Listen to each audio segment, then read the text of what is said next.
Mr. Speaker, I thank you. I also want to congratulate my neighbor, the Honorable Timothy Wanyonyi, for bringing such a thought-provoking motion to this House. And Mr. Speaker, if there is anything important that we're going to discuss this morning, it must be Honorable Tim Wanyonyi's motion. The Honorable Tim Wanyonyi hails from a constituency called Westlands, neighboring Dagoretti South.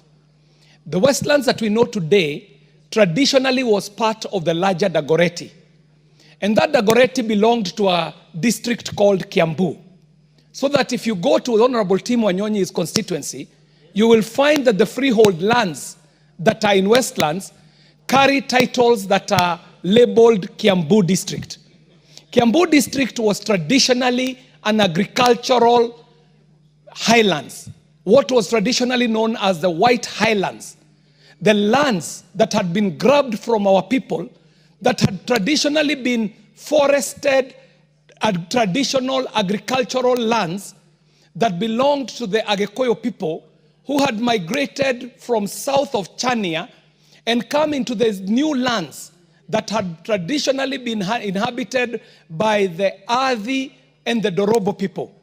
And over the years, these people who are migrating from the south of Chania were able to cross over to this side of Kiambu and establish agricultural lands that ended up being so productive that even the very ancient caravans that were coming all the way from Mombasa, going into the hinterlands in Uganda, would stop over in this very rich land for provisions, for food, for supplies from the farms. What this tells you, Honorable Speaker, is that areas like Kiambu have rich volcanic agricultural soil that is perfect for agriculture. But what does Kiambu look like today? Mr. Speaker, the people of Kiambu, out of need, out of urbanization, out of this globalization drive, have decided to uproot the crops that were in Kiambu so that they can plant houses to be harvesting rent. Today as we speak, places like Kiambu, the land there, the shambas, are not anything bigger than the size of a handkerchief, Mr. Speaker. To the extent that what is left for arable agricultural land is reducing by the day. Cultures are changing, Mr. Speaker. The Agekoyo people traditionally never used to bury. They used to do something called escorting. When someone got sick, you'd be escorted to the forest, and if you make it, you would come back. If you don't make it, well, the hyenas will dispose of your remains in the forest. And what would happen then is that there was that cyclic circle of life, where instead of planting what we call tombstones and graves, as we are doing today, that land would still be usable. But today, if you go to a place like Kiambu, Mr. Speaker, you will find someone with a plot of land, 1/8 of an acre. They have their house there. But even more so, they have buried their forebearers, their grandfathers and their grandfathers' grandfathers, all in marked graves. So that in that one piece of acre, 1/8 piece of land, there is a house, there is a cemetery, a family cemetery, and very little is left for agricultural land. What the Honorable Tim Wanyonyi is asking us to do here today is to rationalize this very scarce resource called land. We have seen places, Mr. Speaker, where they're serious about agriculture. Places like Holland, Canada, Australia, where they have demarcated their lands for agriculture and organized their people into living areas where individuals are able, and families and communities are able to live in a designed area of land where they leave so much land for farming and for production. Mr. Speaker, if Kenya continues in the way that we are continuing, two things are going to happen. One, we are going to get rid of all arable agricultural land, meaning that we will have to be importing food. And secondly, Mr. Speaker, we are going to give rise to ghettos, informal living, where we are now starting to speak about issues of national security, where we confine our people to informal settlements that are not provided for in terms of urban planning, resourcing for water, for electricity, and all these other social goods. So, Mr. Speaker, I rise to support the Honorable Tim Wanyonyi, and I am praying that his motion on the formulation of a land use policy on zoning of land for agricultural and built development is going to be escalated to a piece of legislation which we are able to push.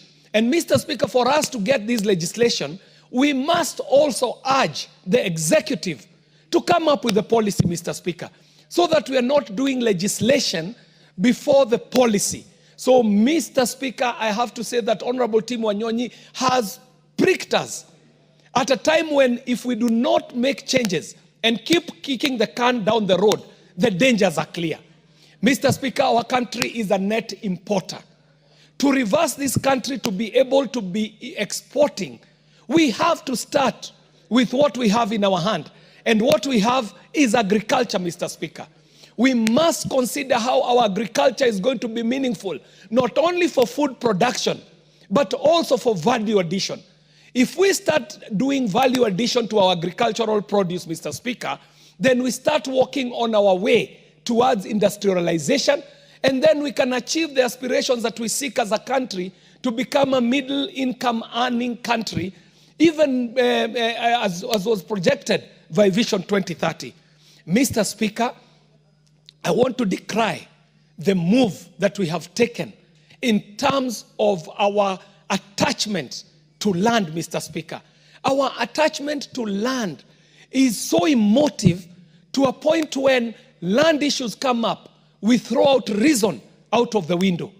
But what this motion is calling us to do, Mr. Speaker, is to consider that Kenya today has a population of 50 plus million Kenyans.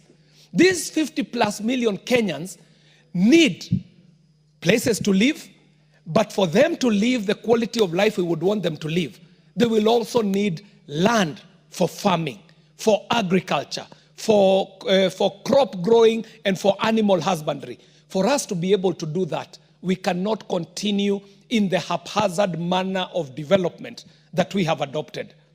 Mr. Speaker, the Honorable John Angeno is here, chairing a committee on housing and land and infrastructure. And what has happened in the last 3 years, Mr. Speaker, is to be celebrated in terms of the drive on affordable housing. Mr. Speaker, the model that has been brought forth by the affordable housing and the work that this committee did to make sure that this affordable housing is a reality is the way to go, Mr. Speaker, where Kenyans can agree that we shall set aside land for construction and built environment development, and we shall have land set aside for agriculture and for farming. Mr. Speaker, the housing drive, if you look at what has happened in the last 3 years, is not only dignifying the life of Kenyans, but it is also giving us an idea on how urban land life can be planned. Mr. Speaker, I had the opportunity to join the Honorable John Angeno when the Mukuru slums were being, the people from the Mukuru slums were being issued with their keys to come into the new affordable housing in Mukuru, Mr. Speaker. And what I saw, Mr. Speaker, is phenomenal. That people who had spread out in a ghetto, in land innumerable, were able to be planned into these buildings that have good living, good amenities, good social goods provided, all the way from water to electricity to connectivity to Wi-Fi and so on. So, Mr. Speaker, what we are speaking about here today is not just theory.